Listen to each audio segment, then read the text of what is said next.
Estábamos hablando reflexionando con Alejandro, que hace un año que comenzó el conflicto. Efectivamente. Que lamentablemente sigue instalado.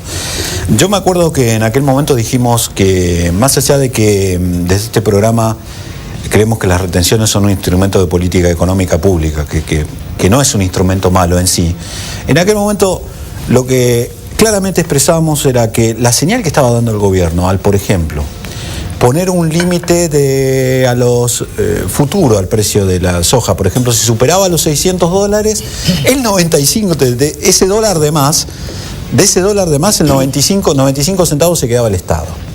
Con lo cual, eso en un contexto donde los precios de los insumos, porque no olvidemos que acá el mercado cambiario está regulado, es decir, los productores están obligados a vender, tienen plazos, pero están obligados a vender los dólares, con lo cual tienen que pasar sus costos a pesos. Y además sus costos internos son en pesos, y como todos sabemos, los costos se habían disparado muchísimo, los padecimos todos en los últimos. Con lo cual los resultados de esa señal lo estábamos viendo ahora cuando vemos que tenemos una campaña menor, en momentos en que tal vez necesitaríamos mucho más producción precisamente para tener la posibilidad de esquivar esta crisis internacional, porque está, y esto corregime si me equivoco, está visto que la demanda internacional de los granos ¿tiene buenas perspectivas pese a la crisis? Mirá, yo, mi opinión, creo que sí, que va a seguir a precios, digamos, menos elevados de lo que hemos tenido.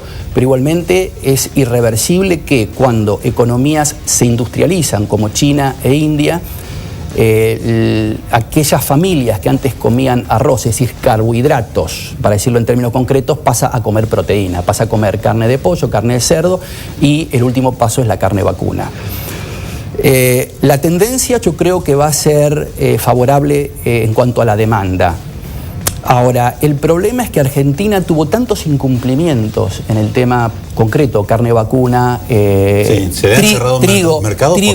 trigo con Brasil está comprando a Canadá y Estados Unidos, Rusia tuvo un serio enfrentamiento con Argentina a nivel diplomático, vino el canciller a pedir que no cerraran la exportación de carne. Que no dejemos de mandarle carne, increíble. Totalmente. Así que creo que eso lo vamos a pagar, porque eso, y discúlpame que vuelva a hacer hincapié en lo que se denomina teoría y doctrina, eso se denomina capital social, y eso en términos concretos de la calle es confianza, y cuando vos rompés la confianza es muy difícil que después te crean.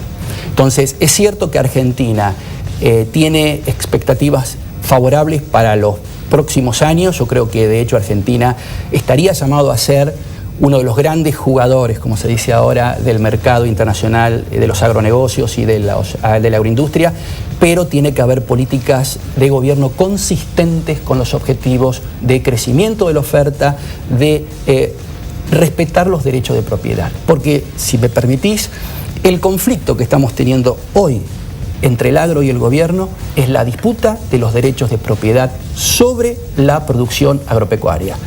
El gobierno, que es quien administra el Estado, dice: nosotros podemos disponer de esos recursos porque nos pertenecen. Y el sector agropecuario, el pequeño empresario que arriesga capital de trabajo, capital fijo, organización, esfuerzo, trabajo, dice: eso me pertenece a mí. Y creo que en el fondo esa es la gran disputa que estamos viviendo hoy, y por eso la gente del interior no hace esta intelectualización que te estoy comentando, pero sabe perfectamente que de esto le va la vida. Por eso la defensa a muerte de esto. Dos gráficos para, sí, simplemente porque nos estamos quedando sin tiempo. Señor director, en este que estamos viendo sobre el trigo, por ejemplo, aquí vemos que no hay una sola realidad en el campo. No. En el oeste de la provincia de Buenos Aires, en la última campaña, los rendimientos y los resultados fueron buenos, pero si no se va al norte de Buenos Aires y al sur de Santa Fe, los resultados fueron muy malos. Y en la otra vamos a ver qué pasa con los productores tamberos, con la leche. También. Miren lo que hemos logrado. Están en una situación peor a la del año 2001, que ese año tuvimos que importar leche de Uruguay. De Uruguay, un país como la Argentina, importando leche. Los resultados están a la vista, digo. En sí. Esta campaña tenemos, la única cosecha que aumenta es la de soja, cuando el gobierno había dicho que le declaraba la guerra a la soja. Y por otro lado tenemos menos trigo, menos leche y menos carne. Y te voy a agregar algo con respecto a la soja. ¿Qué hay que hacer para salir? Porque no nos va a quedar mucho más tiempo, Alejandro. En concreto, al fondo... Perdón que te apure. No, está bien. Dar certeza. Respetar lo que se dice y lo que básicamente hacer un sistema de incentivos económicos y no violarlo en el medio del ciclo productivo. Es decir, si yo implanto soja con 27% de retenciones, que no me la lleven al mes a 35 y que después... Cuando ya la planté. Claro, yo la sembré. Y después que me la lleven a móviles. Y te voy a hacer un comentario rapidito. Las retenciones ya son móviles. Lo que han hecho móvil la 125 era la alícuota de retención.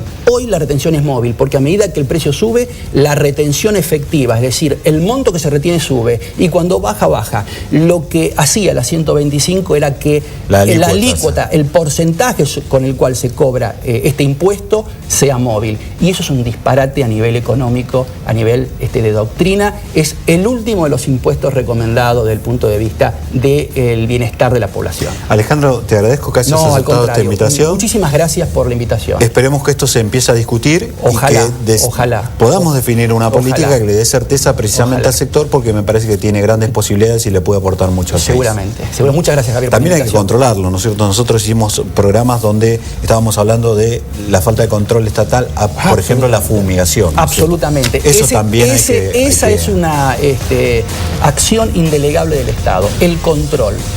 Lo que se denomina el forzamiento de las leyes, el enforcement en inglés. Es decir, que las leyes no solamente tengan vigencia, sino que se hagan aplicar. Bueno, lamentablemente tampoco con eso ha cumplido. Muchísimas gracias. Te veo en el próximo bloque, estará Nadia, la pronosticadora oficial, y nos despedimos.